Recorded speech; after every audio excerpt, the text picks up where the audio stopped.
It's out to deck. How you doing, guys? Thank you.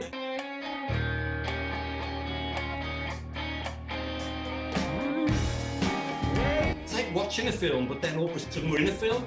Roughly 5,000 metres above sea level. To give you an idea, that's about 700 metres at the top of Kilimanjaro.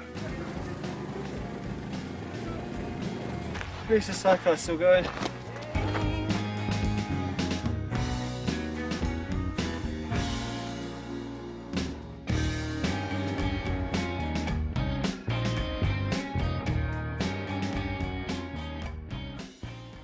Can you see Pretty Boy Charlie on your screen? Oh, always pretty bad. It's all about the hairs and the makeup and, you know, the time we spent every day to get him into shape. Unbelievable.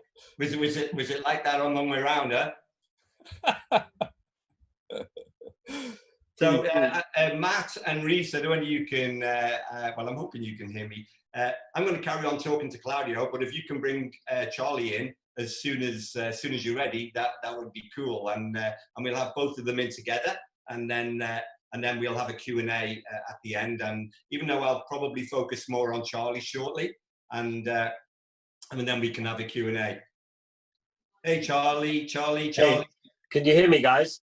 Do you receive me? I can hear you and I can see you, but you're elongated. You're vertical instead of. I don't know why I'm vertical. I don't know. Sleeping as usual. Like. Sleeping is yeah. Claudio, let's not talk about sleeping. I think. Let's talk about eating. Let's talk about eating. We're one of the slowest people on the earth at getting ready. I've got to change this. I didn't realize that this doesn't work vertical. All right, so you're the right way round now, actually, Charlie. I know, but it's messed everything up because I thought we could do it the other way, but we can't. That's a shame. It doesn't work like that, my darling. This is Dune. Sorry, hello. Oh, Dune. She's coming. She's watching it the other way. Anyway, I'll have to. Anyway, that's fine. Okay, that's fine. I'll just do it from here. Good. All is well. Nice to see Dune. Nice to see Dune. Yeah, no, she's in great form, Dune. Actually, I'm sitting in a tiny room with the door closed, and it's really, really quite hot in here. Maybe I've got a fever and I don't know it. It could be the last time. But tell me, I was listening to some of your stories about your adventures and how you ended up in television and how you ended up on our doorstep and all the adventures we've done together. And I still don't know 100% why I ended up with Long Way Round. You have to tell us. Well, you were the least useless of all the cameramen we met. No, I mean it was a kind of two-way thing because we were Long Way Round had kind of started that there were no GoPros, there was no YouTube, there was no cameras on phones, there was nothing. I mean you could text and make phone calls, and that was kind of more or less it. And so we created this whole system, with these helmet cameras and cameras on the bikes, and we had this big box on the back of the bike which had a video camera, and you could change the tapes in it. It was connected to the helmet camera and to the bike camera, and sound and all that kind of stuff. So it was very kind of sort of cutting edge stuff at the time. And we'd met a bunch of different cameramen, and all of them had the big camera like you saw with Claudio in the swamp. And actually years later, Claudio and I ended back in Papua New Guinea in similar places, but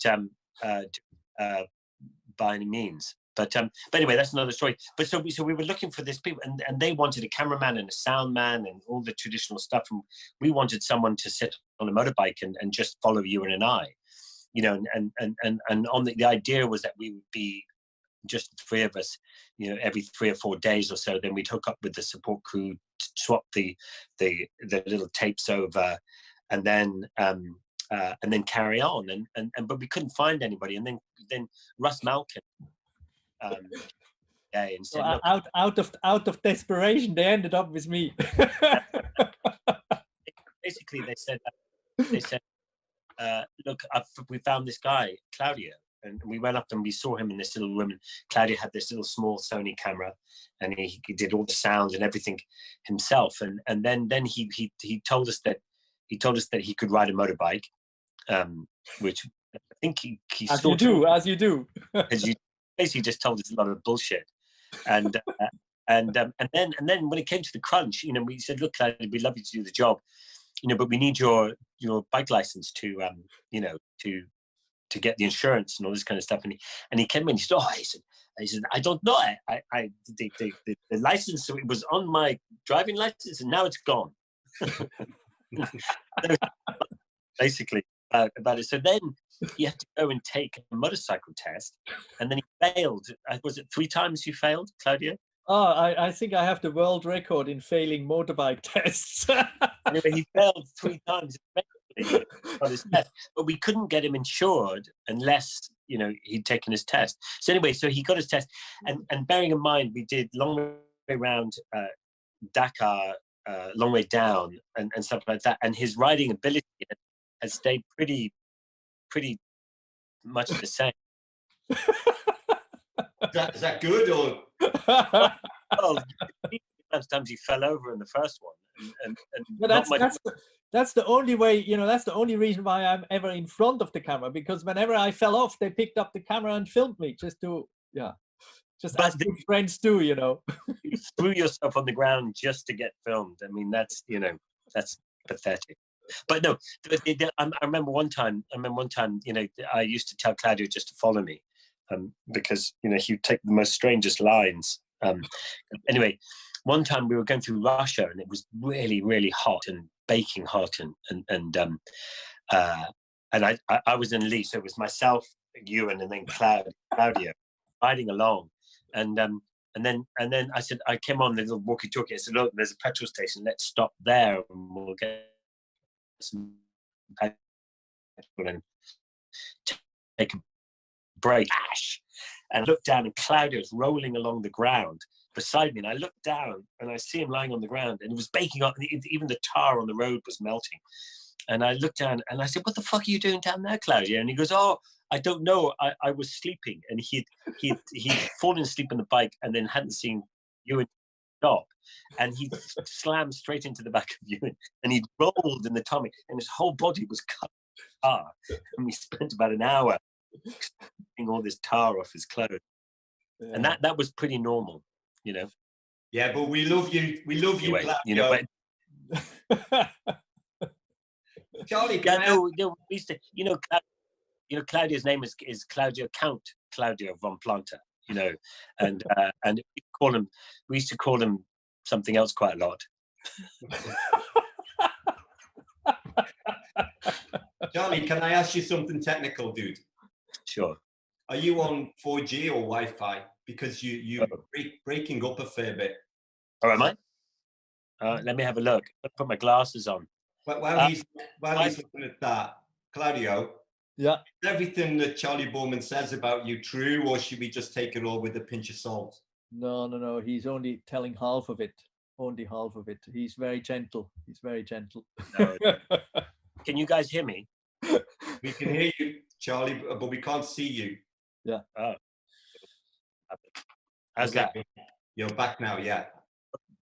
Yeah. No, I mean, listen, Claudio, it was a very difficult thing to find somebody to when we first started Long Way Round. I mean, it was all sort of by accident, really, that we did it. Ewan and I have become friends for a long time.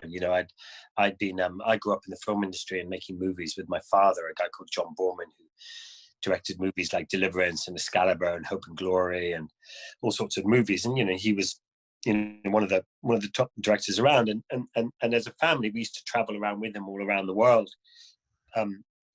while he was making movies in the South Pacific and South Carolina and Brazil and California and all sorts of different places. And as a family, we'd go along. And then as children, we'd just be thrown into movies because we were free.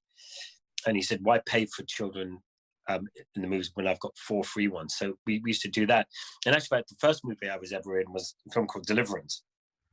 I wasn't the banjo player, just in case anybody thinks that. But and my father said, look, if you sit on the sofa with that bloke, I'll give you a tricycle. And it sounded quite dodgy, but I really wanted the tricycle. And so that's how it kind of started. And so we sort of did all these adventures with my father, and then we did these adventures with my father, and then we made all these movies, and I made more movies and stuff, and it had quite a lot of success with that movie you can see now, and traveled the world doing that, and then Charley, could you just give us before you go on into Long Way, could you just give us a little bit of an update on this really sexy young guy in the picture? I'm not really that sure who it is. I don't know. Well, it was my body double. Was that the one? Is that you on the right of the picture on the left? And anything good looking is me, but I mean, I'm not being funny, mate, but them pictures are pretty damn awesome, man. Talk us through. I mean, clearly it's Emerald Forest, so if people don't know, you starred in Emerald Forest. I mean, tell us a little bit about that, Charley. Yeah, no, the Emerald Forest. That was, I was 17, and I just sort of finished school, and I went over to I had the lead role in this movie, and it was based on a true story about a little boy who was stolen by indigenous Indians in South America. And the father spent 10 years looking for his son, and eventually found his son as a grown man, and decided to leave his son in the jungle. And then some tragic things happened to the tribe, and the boy went and found his father again, and they had this adventure together to save the tribe. And anyway, so that was the movie, and that was 1984. Can you believe it? So I showed this to my children once and said that I did have a washboard stomach once, and and my children, and they said, well, now you've just got a keg, is what they said. So back to no, but it was very useful to show on Long Way Round. You know, my key scene was where you demonstrated the difference of tarmac and proper gravel road. I remember that. Well, that was, I put that weight on specially for that. For that scene. But no, and then I was doing loads of movies, and then I started choosing movies for their locations, and I started to not do so well. You know, they'd say, oh, there's a movie going on in Africa, and I'd take it and I'd read the script and think, well, that's shit. But you know, great location, and I kind of did those, and I was doing those for a long time, and then I started to do less and less movies, and more painting and decorating, and more of that, and then my career was really going downhill, and that for about 10 years I used to do people's houses up and you know, bathrooms and kitchens and all that kind of stuff, and floors and stuff. And then within that 10 years, I'd get the odd movie. And then I met Ewan on a film called The Serpent's Kiss. And that was my sort of big comeback. That was my big comeback movie. Or at least I thought it was going to be my big comeback movie. It was Ewan McGregor, Pete Postlethwaite, Greta Scacchi, Richard E. Grant, and all these people. And I thought, great, you know, I'm back in the film industry. And anyway, that film just went straight to the bin, really. It was terrible. And Charley, I think before we get into the depths of Long Way, which obviously people want to know about, while we're still in the era of you being a childhood star, particularly for the older audience who are watching tonight, you know, you had a pretty special. We just seen some lovely pictures of you there before with your dad. I mean, for those who don't know, this is John Boorman, so Charley's dad. But your godfather was someone very special, eh? Yeah, no, well, you know, it's funny. I mean, I grew up with lots of different people. Dad made movies with Deliverance with Burt Reynolds and John Voight and all these different people, and Lee Marvin. Dad made a couple of movies with Lee Marvin, and Lee Marvin was huge at the time. And he was responsible for my father getting into the film industry in America, and they made a film called Point Blank together, which was very successful. and launched out to career in America. Anyway, they became lifelong friends, and Lee became my father. Hang on, sorry, I'm going to just put that on something. I mean, that's amazing. I mean, Lee Marvin, I got brought up on Lee Marvin, and you know, where films like Cat Ballou, and I mean, like where he played the comic genius, like, but also like with Point Blank and the rest of it. I remember in Cat Ballou, you'll know the point of this better than me, but didn't he and the horse go get up for an Oscar or something for that film? Yeah. There's always an Oscar for best animal of the year, and the horse got it, and Lee got the Oscar for it as well, as because he played twins in Cat Ballou. But he you know, he had a reputation of drinking quite a lot, and I remember one story when, you know, Point Blank had come out, and he was the film was very successful. It was the first sort of proper violent movie that was made, very edgy film. It was a brilliant movie. You should see it while we're in lockdown. You should see it. It's a wonderful film, Point Blank, with Lee Marvin. Anyway, so they're all celebrating in Malibu, on the Pacific Coast Highway, on Malibu Pier. There used to be a very famous restaurant there, and Dad and my mum and my two older sisters with Lee and his wife were all having dinner, and Lee got drunk.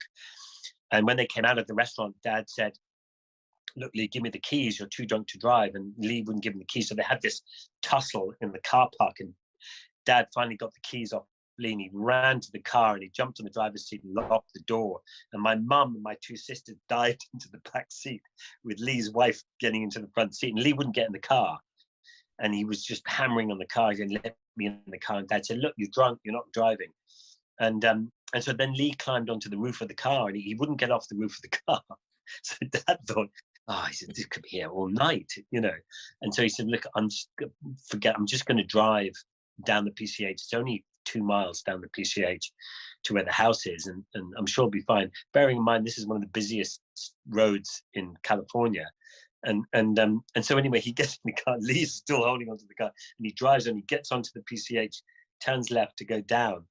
And just as he's driving down the road, there's a police bike coming up the other way, and he sees the policeman. The police bike turns around and comes up behind Dad and pulls Dad over, and he gets off the bike, and he's walking towards the car, and you know, now Lee's all attention is to the policeman who's on the roof of the car, and he's shouting obscenities at the policeman. You can imagine being blind drunk, and the policeman completely ignores him. And he walks up to the window, and he taps on the window of Dad's car. And Dad rolls down the window thinking, "Oh God, here we go." And the policeman leans in, he goes, "Sir, do you realize you have Lee Marvin on the roof of your car?" And my father said, "Well, yes, I do." And he goes, "That's fine, sir. Have a nice evening." And he walks off, and Lee's going, "Motherfucker, I'm gonna fuck you." And he just, Dad drives.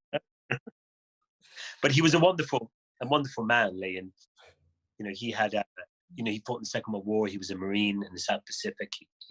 His whole platoon were ambushed by the Japanese, and him and another guy were the only two who survived. And so, you know, Lee had a lot of demons, and was one of the great actors, you know, and all of his army buddies used to take the piss out of him because he went from being a US Marine to an actor. But he was an amazing man, and he's one of those people who sort of, you know, a family friend who kind of passed away too early, and lives very strongly in my heart. Yeah. He had a few more films left in him, I think, didn't he? When he passed. Right. You know.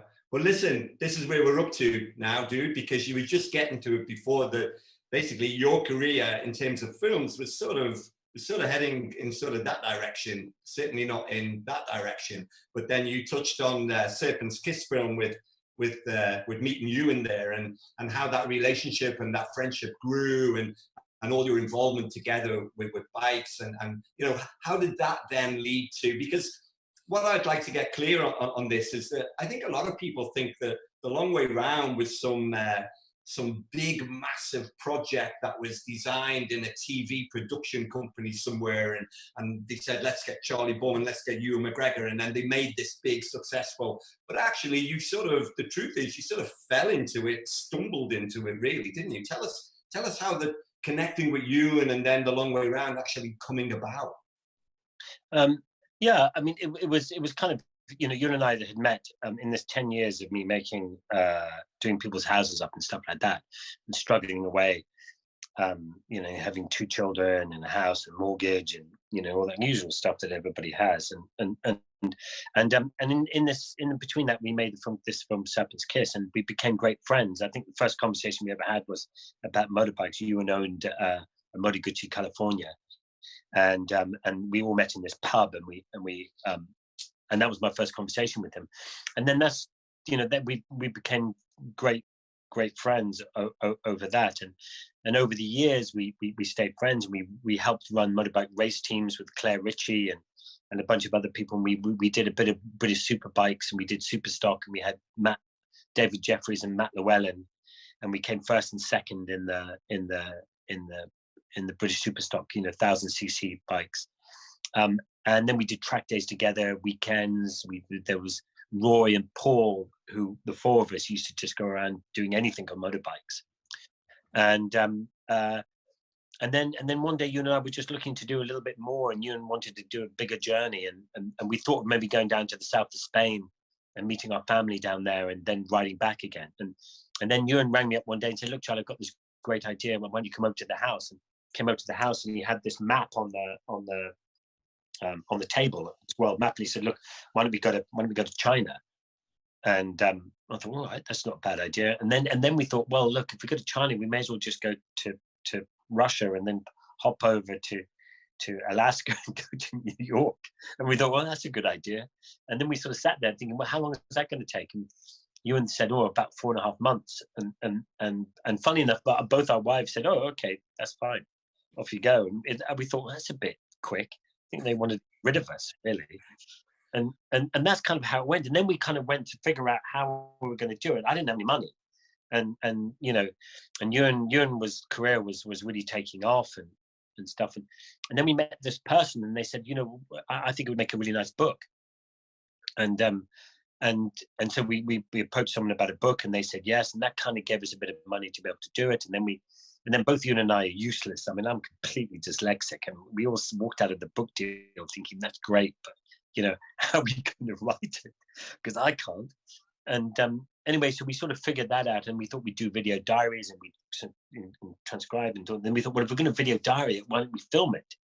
And that's where we met Russ, and Russ got involved, and then David Alexanian got involved, and then we suddenly ended up, you know, making a TV show, and then Ewan came about, and then Claudio came in, and then you know, the idea was we'd have a couple of guys following us in cars, but Claudio, Ewan, and I would be out front, meeting up every 3 or 4 or 5 days to swap over rushes or, you know, the video footage, and then we'd just go along and see how it went, and that's how it kind of went. I mean, it wasn't easy to get a TV deal, I must say. I thought it would be easy, but it was really quite difficult.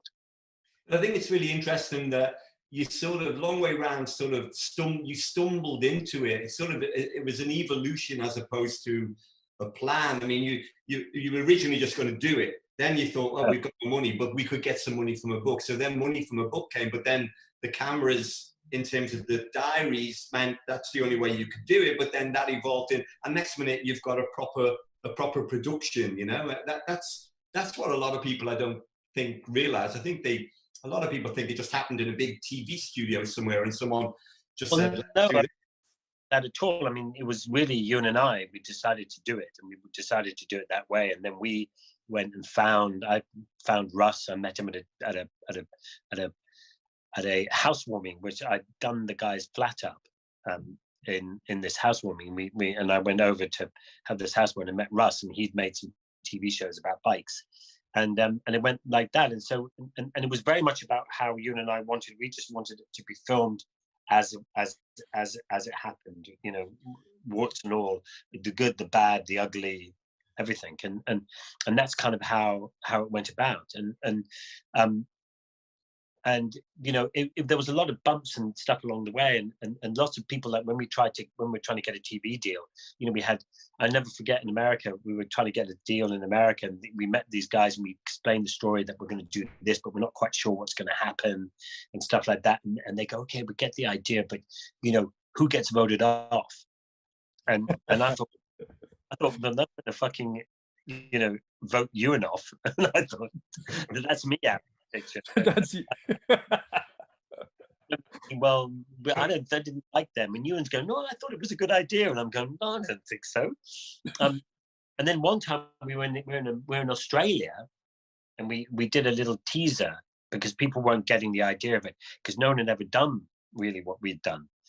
And so we made this little teaser in Australia while Ewan was making Star Wars, and then we thought we'd go to one of the channels in America, in Australia. I can't remember which one it was, and we sat and explained it to the guy who ran the TV station. We said, this is what we're going to do, and he goes, do you want to know what I really think? And I said, yeah, no, I'd really like to know what you think. He said, I think 2 wankers on motorbikes going around the world.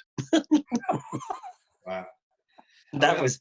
And of course, when you say no one has ever done what you guys were trying to do, no one had done it in that kind of level of production. I mean, of course, loads of people have done it way before you guys, but you guys were putting it out there into big time TV.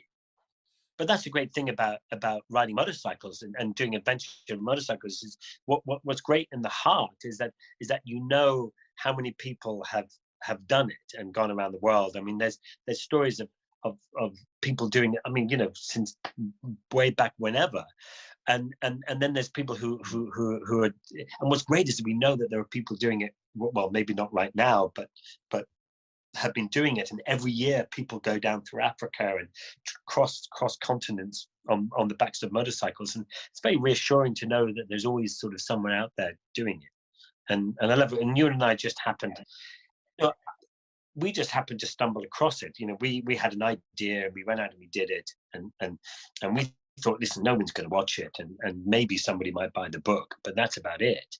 And I don't think any of us in our wildest dreams believed that we'd be sitting here right now, you know, many years later, still talking about it. Yeah.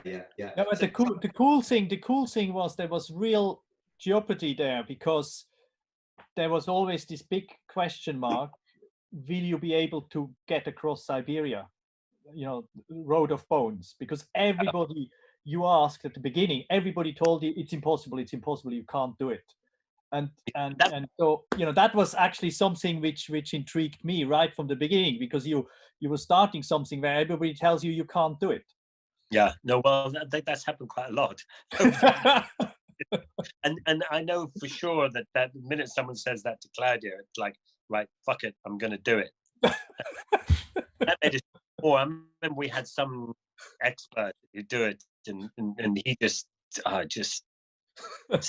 became a good friend of yours. Yeah, I mean, and that TV show to get the idea of what this guy was like, but lots of people do. It's a bit like when you go through Africa. You say, we're gonna ride down through Africa, and people go, oh, that's a dangerous place. And you go, is it? Oh yes, it's terribly dangerous. And you go, really? And go, oh yes, dangerous. And you go, have you been? They go, no. So very difficult to you know, and I remember being on borders, and you know, you'd be sitting in the border waiting to go through, and some guy comes up to you and he goes, where are you going? And you go, well, I'm going over to that next country. And they go, oh, that's a dangerous place. And you go, is it? And they go, oh yes. Have you been? You know, so, yeah, always say, oh, that's a dodgy place. You know, so it's and you know, and I'm sure Claudio will, and Billy, you'll agree, is that, you know, 95% of the world are good people, and you know, 95% of the time I've been welcomed with open arms, you know, and people have been super interested. And I think when you ride a motorbike across the world, I think you know, it's very different than if you're in a car or a bus or a train. you know, you arrive in a town or a village or wherever it is, and you're in the elements already, and you have almost this immediate connection already. Whereas if you arrive in the same village in a car, you're arriving in your environment and you're stepping out of that, and already you're slightly removed.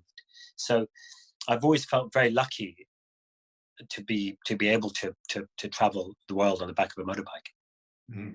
I remember when I interviewed you a while ago, where you were talking about the fact that the way that you guys used to talk about the likes of Ted Simon and Millennium Man. Ride. Yeah, and the Millennium Ride, that was it. And of course, Austin Vince with the Mondo Enduro, all of that stuff was part of the inspiration as well, in terms of reading and digging out information. Yeah. Yeah, I mean, absolutely. I mean, there's so many people who have done it and been there before us. You know, I mean, some of the paths we went on were lightly treaded, and others were heavily treaded. You know, and all of these people like Ted Simons and the Mondo Enduro guys and all these different people were all part of it, and very much the Millennium Ride. I mean, he was the guy that Ewan had found on the internet, and he had posted photos about the Road of Bones, and he'd said to us, yes, you've got to do it, but you've got to do it at a certain time of year because there's so many river crossings and there's no bridges, and you know, and that was just the thought of that kind of adventure, you know, but we couldn't have without other people paving the way, you know.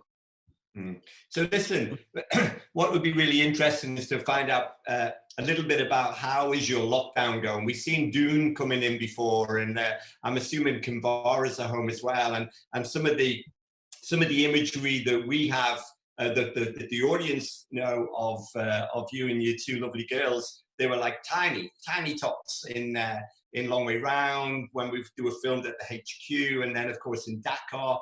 I mean, how's the lockdown going? You know, how's the lockdown? Are all the family at home? Yeah, everyone's at home. You know, it's mostly good, and there are moments where I could be quite happy enough, and I could quite happily kill them. But I'm sure they feel the same way about me. But no, but it's lovely. I mean, I think what's actually been really nice about this lockdown is that we've been sort of all forced to sort of stop, and we've all had to do this because you know this lockdown is all about saving lives and about our society and what's happening to us. It's unprecedented what's going on, and so I see, you know, it's difficult, but we're all doing it for a reason. And we've been cooking, we've been doing all sorts of stuff. I've been building some technical Lego, which is like some kind of sort of 3D jigsaw puzzle, which has been great fun. We've been doing a lot of cooking, and we've been posting recipes on Instagram and stuff, and making the best of it. And it's been lovely getting out on a Thursday at 8 o'clock and clapping, and the whole street coming out.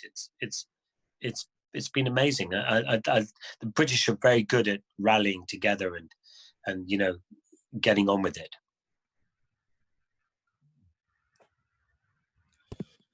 I think we've lost Billy for a moment. We lost Billy. Well, Billy. Yeah, I very much enjoyed your cooking videos. It's pretty cool. we just did one tonight as well, actually. But no, I've always enjoyed cooking. You know, I did MasterChef a few years ago, and somehow managed to sort of bustle my way into the final with Jodie King. Cool. Are you actually? Is it like? Do you just improvise, or are you kind of following some rules, some basic concepts? No, you get there's lots of tasks and you know, you have to do your own recipes, but then you get put into situations where they give you a table full of food, uncooked food, and say, right, you've got to feed 200 people in 4 hours, and you've got to come up with this. And so, you know, you got to do that. I love all that. That's one of my biggest passions is cooking, and so we do that and stuff like that. But how has lockdown been for you, Claudio? Yeah, Billy asked me at the beginning. Actually, it didn't change that much because I was already in a lockdown situation looking after Regina, and then the Corona situation came up, which didn't change that much. So we are still, and the only thing probably the Corona situation, the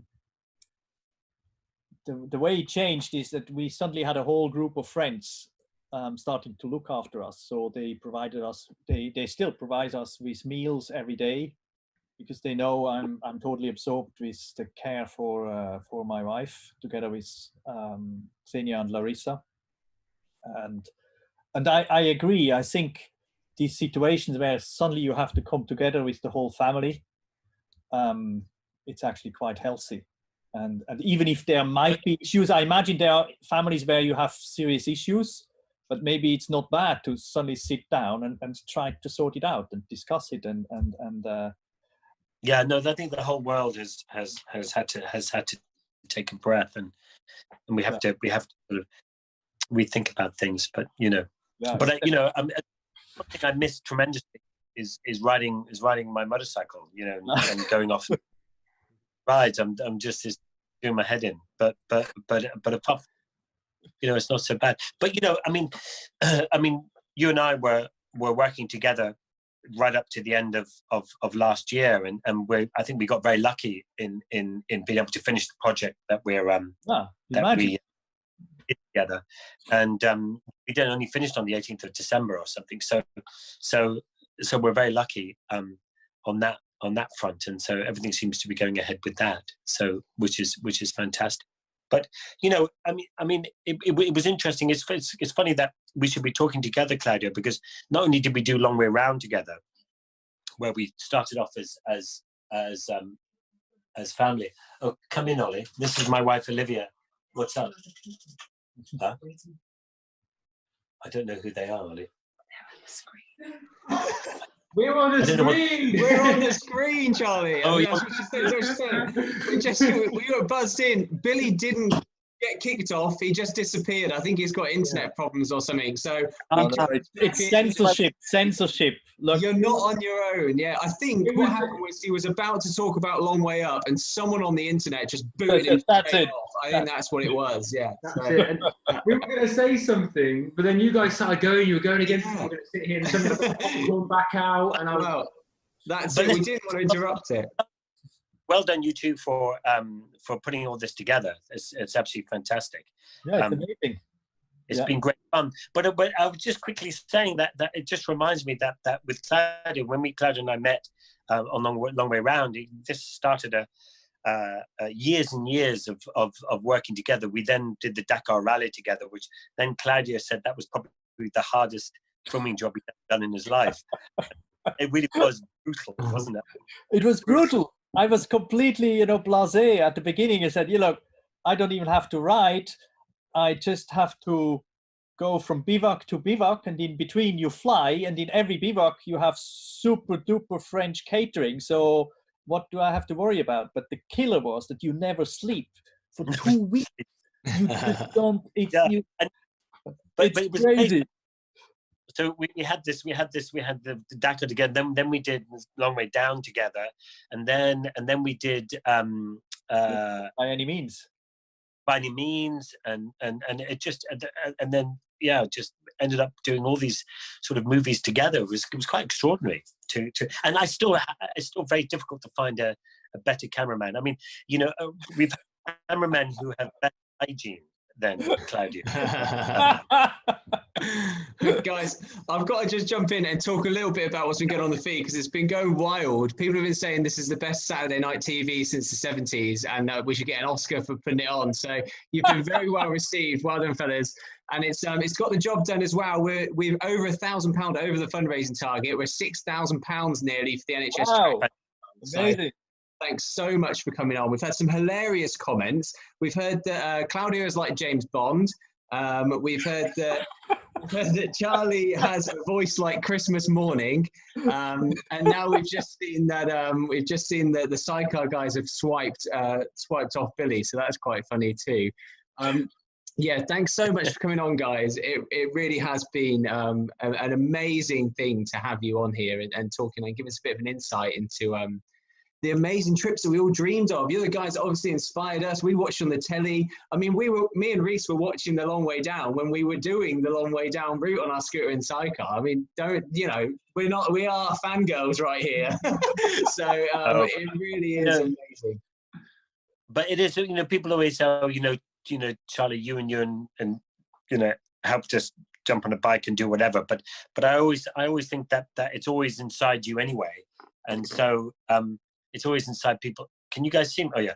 It's always inside all of us anyway. And all of us, have this desire. It's a bit like we all have to kind of drive a car, take a car license, but you choose to take a bike license and it's a whole thing. I remember when I smashed my legs to pieces, and I spent bloody years. I spent 3 years learning to walk again. The one driving force was that I could see my motorbikes out of my front window, and that's all the place I wanted to be, was to be on the back of a motorbike again.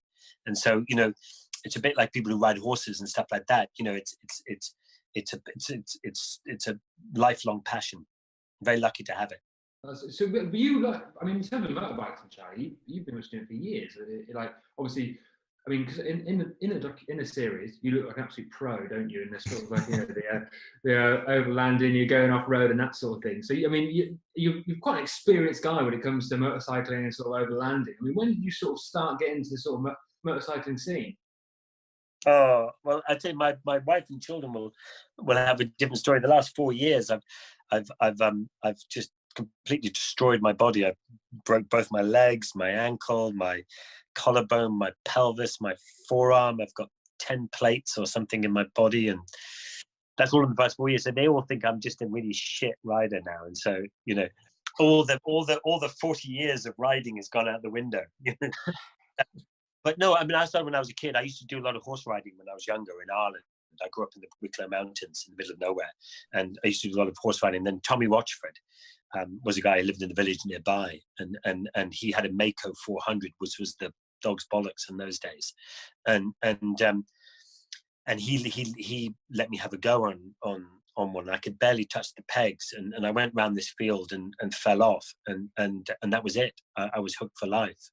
And then all the decisions I've ever made in my life have always been based on the bikes that I've bought and sold.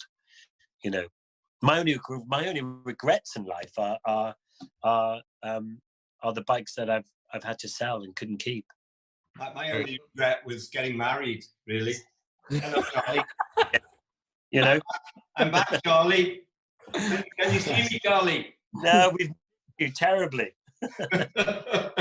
So I don't know what happened, ladies and gentlemen. I got thrown out the meeting. The internet must have had a wobble or whatever, but I'm back in. Thanks, Matt and Reese, for jumping back in and saving the day. And but listen, we haven't got an awful lot of time left. But Charley, first thing I want to do is, because just before I got cut off, we were talking about you being at home, being in lockdown, and how grown up your girls are now. We've seen Dune come in before, and I want to touch on the videos you've been doing on Instagram. But before we do that, I just want to share this screen, and hopefully you can see this screen now.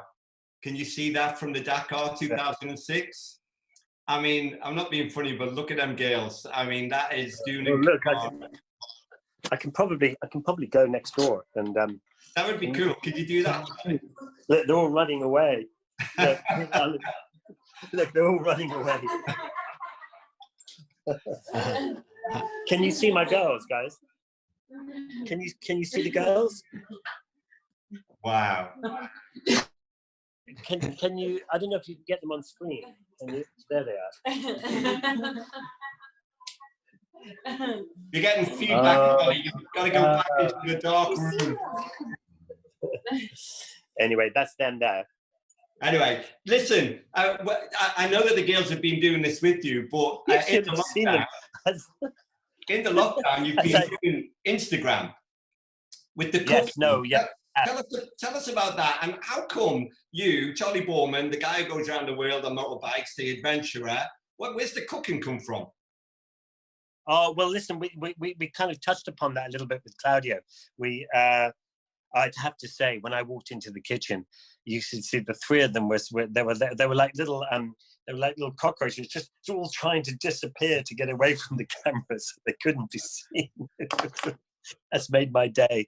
That really has. No, I mean, I just started with Claudio and sort of said that, my mother was a great cook, and like all our mums were fantastic. She's from northern Germany, and she used to entertain all the time. Every time my father would bring people back from the movie sets, and all sorts of people, producers and actors, and all sorts of people would come back, and there was always 10 or 15 people at every dinner. Always, I used to come into dinner, sit down, and think, who the hell are all these people?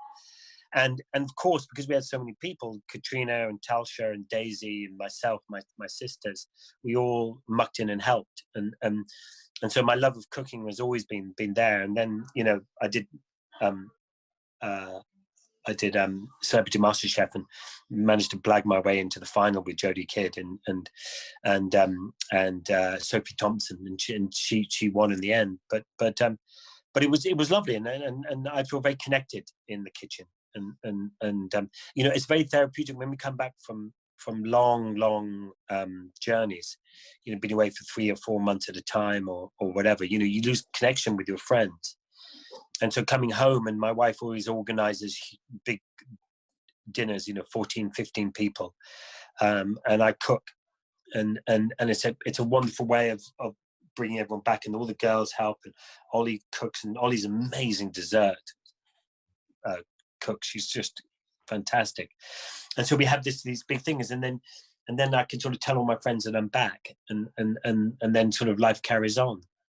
So Charley, we're coming towards the end now, okay? Just a few minutes to go. But while I'm going to ask you a question, and while I'm asking you that question, just want to cue the guys up, because the reason I wanted to talk about you and the cooking and food is I want to cue the guys up for a film that they're going to play in a minute. So Todd, if you're out there and listening, I'm just going to give you the nod in a second to play this little film, because basically your concept of food that we've been seeing you doing on your Instagram clips, which are really cool, and I love the way you're doing it with the girls and they're all getting involved. It's proper entertaining. But when you're out doing some of them big adventures, like the really challenging adventure, whether it's long way around or long way down, or in particular, let's pick on Mongolia. Like when you were crossing Mongolia, you had an interesting example of eating dodgy food. Tell us a little bit about that, and then we'll play the clip. Well, you have lots of you come across lots of food when you're traveling, and to be fair, most countries have fantastic food. But when we got to Mongolia, it's a huge country, not very many people, and the food's pretty shit. And you can't buy food anywhere. Everyone's very self-sufficient, and so so what we ended up doing was camping beside people's gers. We see these sort of round tents where sort of semi-nomadic people live, and they have all their animals around it and stuff like that. And then we sit there, and they would ask us in for food, and they'd feed us. Anyway, so one time we go into this place, and we sit down. They said, "Would you like some food?" We said, "Yeah, I'd love some food. That'd be great, thank you." And they said, "There's this cooking." There's this stove in the center of the ger with this big pot on it with a lid on, and she lifts the lid up, and there were 200 testicles with their entrails and everything just bubbling away, and they basically just castrated all the newborn animals and stuff, and of course nothing's wasted, so and we all thought, oh my god, we're gonna eat these things. So basically we convinced them just to give us one each, and Ewan's was actually quite small, and mine was enormous. I don't know why that is, but so Ewan ate his, and he's not a gagger. He can eat his stuff, and it came to my turn, and I put it in my mouth. It was quite big, and I thought I'd just swallow it, and that'd be fine. and so I put it in my mouth, and it was too big to swallow, so I had to bite into it. And as I bit into it, it popped. And it's just what that pop represents that was just horrendous. Anyway, I have tremendous respect for women now. So, Todd, his testicle came out of my mouth, and it just into the air, and it just sort of hovered in the air there for a while, and then just fell onto the ground and just rolled towards our hosts. It was very embarrassing. Todd, can you rescue us from this and play that tape, please? Play that video.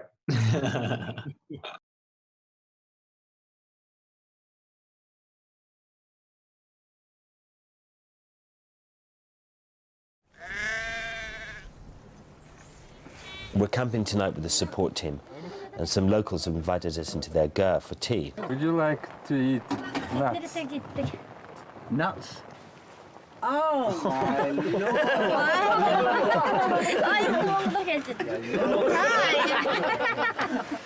It was balls, cow balls, sheep balls, and goat balls, and there were 200. Go on, have a bull's nut. No. Have a look at it anyway. I don't want to have a bull's nut. I don't want to eat nuts. I guess we should try, but it does worry me slightly what it's going to be like to eat. Slightly. Okay, one each. Okay, we'll go for it. Just one each, though. One small one each. And they all thought that was quite funny, just having one, because they wanted big bowls of it, big bowls of balls.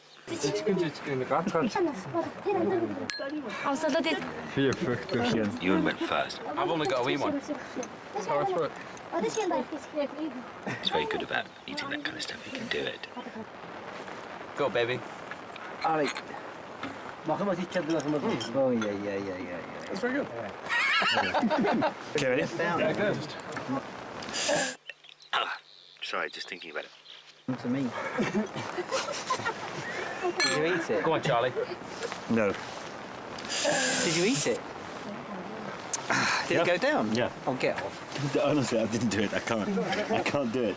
Boorman in the world. Here you go. He's eating one here. Look. Go on, Russ. Here.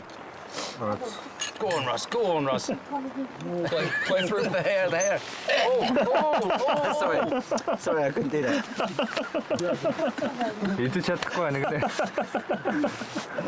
Nearly. I'm sorry. Sorry.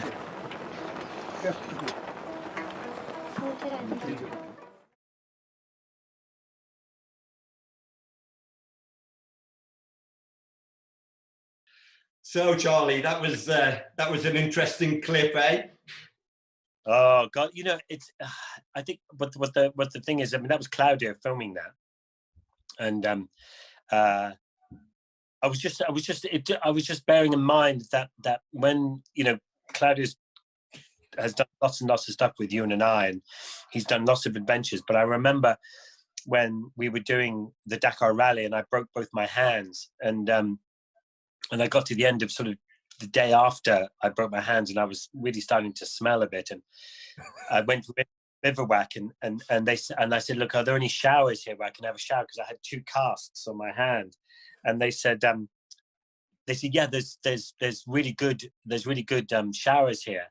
And so I went down to the showers, and I opened up this cubicle, and there was a bucket with a cup, and I couldn't wash myself, and so I had to shout for Claudio to come and get me, and poor old Claudio had to wash it down, and all my private parts and everything. So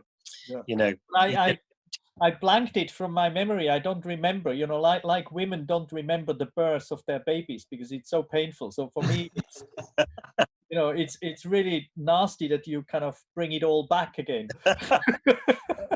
Nightmares for the next 2 nights. I'm just surprised I remember. Charlie, we're gonna wind down now, and I'm curious, and I'm sure a lot of people are. Of course, we've got the lockdown, which makes things more complicated. But yeah. What does the rest of 2020, or certainly 2021, mean for you?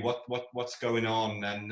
And there is a rumor, and I'll be blatant to come out, but there's a rumor that there's something called the long way up, and maybe the rumor might be even stronger than a rumor. What's your comment on this long way up malarkey? Well, I don't have a comment on it really. I'll go and find out if some little bugger is taken, you know, our long way up and have done something themselves. I don't know. Claudio and I finished a big project just before Christmas, which is all, you know, which is all humming along and coming together, so we'll see what happens. You know, the future's bright. And is there anything else you can? Sorry, I'm just getting a little bit cold in here. Is there anything else you could tell us about the project? What are you putting on there, Billy? No, I'm just getting a bit cold. I'm just a little bit chilly. Just a little bit chilly in here. It's just getting up northeast, like, you know. I just wondered whether there's anything else you could reveal, like, you know, anything at all that you could mention for the public out there. 2,000 people watching this at the moment, Charlie. We're just curious. I think you know, there's lots of good stuff coming out, and I think just, you know, watch this space, and hopefully all will be good. Okay, that's a good answer. And what's happening in terms of riding Africa with Charley Boorman, riding in Australia with Charley Boorman? Me and you, I mean, I was trapped in Australia for a few weeks. Me and you were in Australia just in February, March there, doing a really cool, like a commercial trip, come and ride with Charley. What's happening with all that stuff?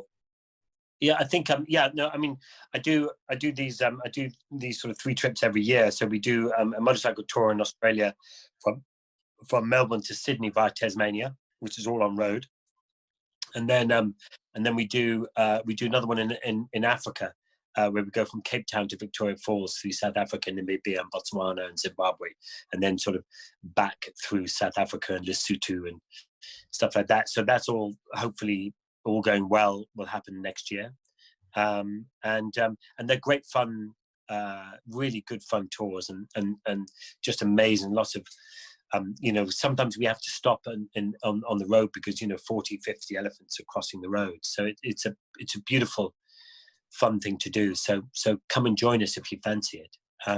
But yeah, so there's lots and lots going on, and I'm hoping 2020 will be really busy. Okay, guys. So listen, Charley and Claudio, it's been absolutely marvelous chatting to both of you tonight. It's been marvelous watching the whole weekend. I mean, certainly my day has gone all day with the TV screen on, showing the whole adventure festival the whole day and just picking in and out of it as the day went. It's been marvelous, and, you know, fair play to the guys who've pulled it together, like, you know, Matt and Reese. It's been absolutely superb, and it just shows you what can be done. You've broken new ground here, guys, and massive respect to you. But big respect to Claudio. Claudio coming on board, Charley coming on board. What a lovely, it worked out really quite well having Claudio and Charley on together, especially as soon as I went missing as well. So that helped. So Charley, go ahead. Well, just a quick one. Yes, I mean, absolutely, to say thank you to everybody, and thank you, Billy, for doing your thing, and Claudio. It's always good to see you, Claudio. But listen, I just want everybody safe and good luck with everybody. And I think my battery is about to go as well. Probably quite. I'm going to get the charger out here now as well and stick it.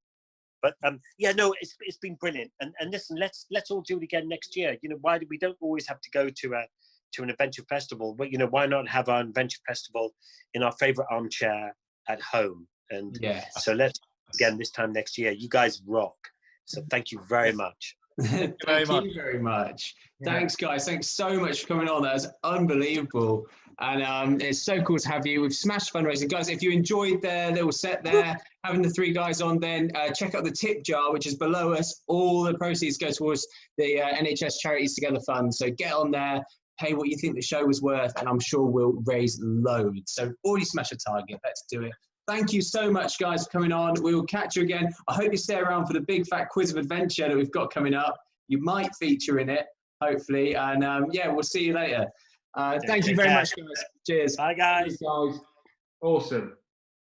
Amazing, mate. And to think they were hinting at a long way up, I think, on a scooter and sidecar is the gist that I got. I mean, I don't mind me. That was something else. You had Billy Bike Truck, Claudio von Planta, Charley Boorman, and the sidecar guys all on one screen at one time. And, mate, most interesting bit was that they didn't realise we were on the screen for a lot of the time. That's true. That's true. Question for you though, Matt. Do you think that is the closest you're ever going to get to Soccer Aid? No, mate, I don't think so, because I didn't play any soccer. No, I know, but those dizzy heights of being on a screen with those kind of names is pretty... I don't think they've ever been in Soccer Aid either. No, I know, but, if Charley wanted to be in Soccer Aid, he probably could get his name on it. Yeah, to be fair, I think he could. I mean, not in the early days, maybe, when it used to be proper celebs, but these days they just throw on some YouTubers. I think... He's about to go a long way up. Yeah. Listen, mate, I'm sure he could get himself on there. I'm not saying he couldn't, but I'm saying he's probably above it now, to be honest with you. I think the King in It guys could get on there. Really? No offense to the King in It guys, but they just get anyone on these days. I don't think Robbie Williams is even still doing it. I think he is. I think he organises it. He's a cheeky chappy, is that Robbie? But anyway, mate, we digress. Yeah, we have digressed. Anyway, I think the moral of the story in general is the fact that was really an interesting sort of talk where they sort of took you through a bit of Charley's life, a bit of how Claudio came on the scene, a bit of how Billy came on the scene, and we hope you enjoyed it. Who we've got next week? Next week, we've got Ewan McGregor, and he's going to talk us through a long way up. Really? No, mate, we haven't got Ewan. Unfortunately, we've got the next best thing. It's a trip in the Americas. Jamie Ramsey, one day, he just went for a run, and he ran the Americas, 17,000 kilometres. Britain's answer to Forrest Gump. Loads of other incredible adventures too. He's going to be on talking about his presentation. It was an absolute corker, this one, mate, on the day. And it will be exactly as good again because it is just a recording of what it was on the day. So you don't want to miss it. You don't want to miss it. No, it's going to be good. It is good, to be fair, this one. Yeah, it's actually a lot of good feedback about it, didn't we? Yeah, really good. He's a very cool guy. So yeah, we recommend that you tune in and probably recommend that Jamie tunes in because he's a good egg. So, mate, that'll be next week. Yeah. Next Sunday you can watch that. Or, obviously, if you want to, you can watch it now. You just have to go onto the link below, become a patron. It's $3 a month. You get early access to all the videos, a couple of bits of bonus content as well. Maybe me and Reese will go into the ins and outs of why we decided to talk about Soccer Aid in this thing. Yeah. In the bonus content. I don't know, to be honest. It's your it could be anything. You could find anything on that Patreon feed. You'll never know until you become a patron. We could have Russ Malkin on there as bonus content. We don't have him. Good. It's just us doing our tour. And if if you haven't seen the last week's bit of content and you are wanting to know what the actual pros and cons are off Patreon are, just watch our roundup from Claudio's interview because Matt gives a really good summary. I do, yeah. Yeah. There isn't really any pros or cons. It's just sort of an okay thing to do. And it helps us out. It helps us hugely, yeah. You could get a sticker. Everyone likes stickers. Not got them yet, though, so give it a few weeks for that to arrive. But, yeah, it'll be good. I'm sure you'll enjoy it over there on the Patreon page. It's only $3 to find out. I'd do it. Go for it. So, yeah. That was Charley Boorman. Next week is Jamie Ramsey. After that, it'll be someone else from the Armchair Adventure Festival. And we've got a lot left to show you. So it's going to be good. Yeah. Don't forget to Anything subscribe. to add, mate? No, just subscribe if you can. Subscribe. Okay, yeah. Subscribe to the YouTube channel as well. Yeah. That would be good. How are you getting on in lockdown, Reese? Yeah, I can't complain. No? Been out in the garden? Yeah, a bit of gardening. Built that compost bin? Yeah, I built it, yeah. How'd you get on? Yeah, a bit of compost in there now, actually. You going to use that on the house plants? No, I need to leave it for about a week. Is that all it takes? A week? And then you get compost? A year. A year? Yeah. Yeah. But I've got some spare compost, so I'll be all right. So you've got to put tea bags in that for a year, and then you'll get some compost? Yeah. I like your style, mate. Playing the long game. Yeah. It's not the destination, it's the journey. Something along those lines, yeah. Cheers, guys. We'll see you next week for Jamie Ramsey. That was Charley Boorman. Thanks. Bye.